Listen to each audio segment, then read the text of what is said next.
4 वर्ण होते हैं, ब्रह्मचर्य, 4 आश्रम है, ब्रह्मचर्य, गृहस्थ, वानप्रस्थ और सन्यास। स्वयं सूर्य भगवान बता रहे हैं इस बात को। एक पुराण में इसका वर्णन है।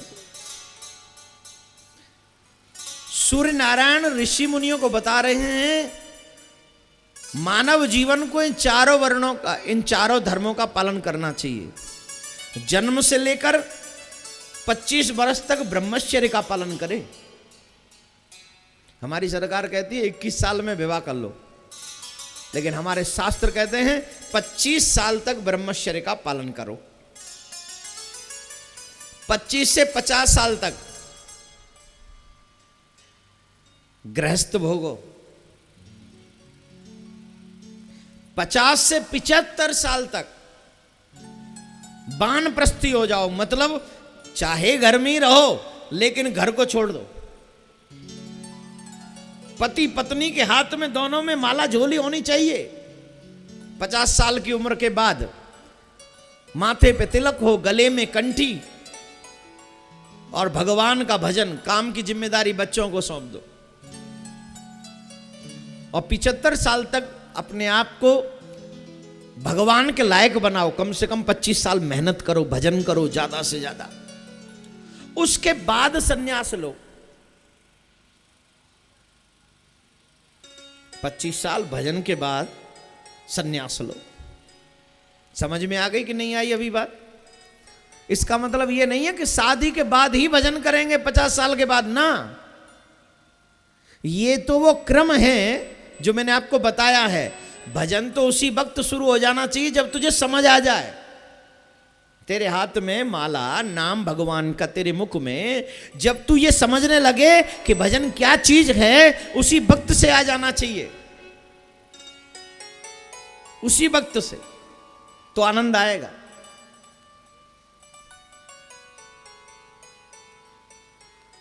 चार आश्रम है, उसके बाद सन्यास लेना है, क्योंकि सन्यास बहुत कठिन है कलयुग में, बहुत ज्यादा कठिन है। अब सन्यास तो सब ले लेते हैं, मैं तो प्रणाम ही करूंगा बस। इस पे ज्यादा नहीं बोलेंगे, कम बोलना चाहिए इस विषय पे। कई बहुत पहुंचे हुए लोग ऐसे होते हैं जो 2 ही आश्रम में जाते हैं, पहला ब्रह्मचर्य और सेकंड सन्यास। वो गृहस्थ में जाते ही नहीं, वो वानप्रस्थ में नहीं जाते, वो सीधे सन्यास में। और ये बहुत दुर्लभ है, ये बहुत मुश्किल है। और सुखदेव जी महाराज उन्हीं में से हैं। जन्म लेते ही सन्यासी हो गए, जन्म लेते ही। निर्ग्रंथा, न यज्ञोपवीत की एक भी ग्रंथि है, न चोटी में ग्रंथि है, और न उनके हाथ में कोई ग्रंथ है। निर्ग्रंथा, जन्म लिया और घर छोड़ दिया, और घर छोड़कर चल दिए। पिताजी पीछे पीछे यम प्रवजंतु मन भेद भवेद कृत्यम द्वये पायनो विरह कातरा ज्वाब पुत्रेति, रुको रुको रुको। लेकिन मुड़ के नहीं देखा। क्यों? बोले कह रहे पुत्र। क्या कह रहे हैं? पुत्र। एक बात है, या तो रिश्ता बनाओ मत, बना लो तो फिर निभाओ। और सुखदेव जी चाहते नहीं कि मैं रिश्ता बनाऊं, नहीं तो निभाना पड़ेगा। और दुनिया में सबसे ज्यादा दुख अगर कोई देता है तो ये रिश्ते ही हैं जो हमें दुख देते हैं। हाँ या ना बोलो? सबसे ज्यादा दुख कौन देते हैं हमें? हैं? देते हैं रिश्ता और रिश्तेदार। हम कथा करा रहे हैं इस बात से उन्हें कोई मतलब नहीं। इतनी बड़ी व्यवस्था है, हमें उनको इनसे कोई मतलब नहीं। उनको इस बात से मतलब है कि मुझे वक्त पे चाय नहीं मिली। क्यों जी अर्जुन जी? किस बात से मतलब है? उनको इस बात से मतलब है कि मुझे वक्त पे चाय नहीं मिली। क्यों? तू जानता नहीं मैं तेरा जीजा हूं। तू सारे काम छोड़, पहले मुझे चाय दे। जा में तो चाय बनाएगा, बाद चूल्हे पे जगुआ धर दे, ले चाय भी बनती रहेगी और तू भी बनता ही रहे। कमाल है। इतना बड़ा आयोजन जब हो तो हमें उनकी मदद करनी चाहिए, किसी की भी XYZ। इतनी हिम्मत होनी चाहिए। पैसा कमाना बड़ी बात नहीं है, लेकिन ऐसे आयोजन कराना बहुत बड़ी बात है रे, बहुत बड़ी बात है। जोर से बोलो तब। अरे महाराज ये तो जोर से बोले पड़ी। कितनी बड़ी बात है ऐसा उत्सव कराना। और मैं तो कहूंगा सारे गांव वालों को एकजुट होकर पूरा कार्य करना चाहिए। अब ये थोड़ी ना जो अर्जुन जी कहेंगे मैं वही करूंगा। क्यों? जब मुझे दिख रहा है कि यहाँ काम है तो मैं क्यों नहीं करूं? मेरी सेवा, और ये सेवा अर्जुन जी की नहीं है, ये सेवा धर्म की है, ये सेवा यज्ञ की है, ये सेवा भागवत की है, ये सेवा सनातन धर्म की है, और ये सेवा साक्षात परमात्मा की है। वो जिसके हाथ में जो आए वो सेवा कर डाले, वो स्वयं सेवक बन के सेवा करे तो अपने आप सारे काम हो जाएंगे। साहब हो जाएंगे कि नहीं? पर एक समस्या है, हमसे तो कहा ही नहीं, हम क्यों करें? हमसे नहीं कहा, हम नहीं करेंगे।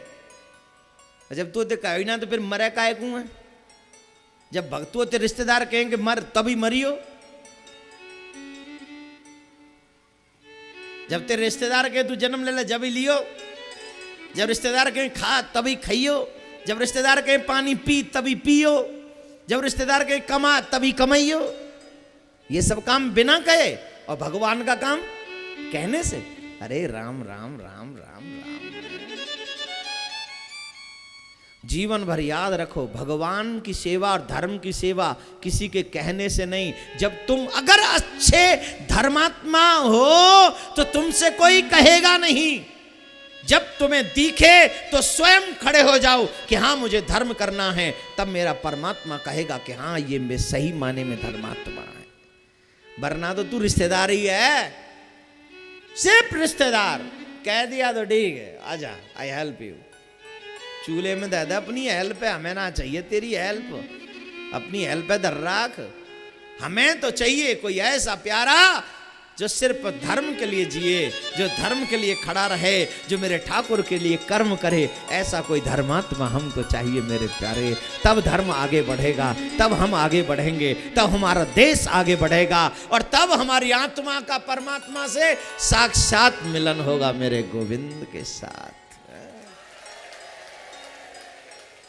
ताली बजाने से नहीं मिलेगा, वो क्या उससे नहीं मिलेगा। किससे मिलेगा? जब हमारे दिल में ये तमन्ना उठ जाए मुझे भगवान से मिलना है, तो फिर कोई नहीं बोलेगा तुम धर्म करो, फिर तुम अपने आप करोगे। और कल से मैं देखूंगा यहां पर, अगर मेरी कथा का कुछ भी असर है ना, तो अर्जुन जी को ना बोलना पड़ेगा ये काम करो। तुम्हें जो दिखे तुम कर डालो कि हाँ ये काम दिख रहा है मुझे करना है। क्यों? क्योंकि अर्जुन जी का नहीं, ये मेरा नहीं, ये सनातन धर्म का कार्य है। किसका काम है ये?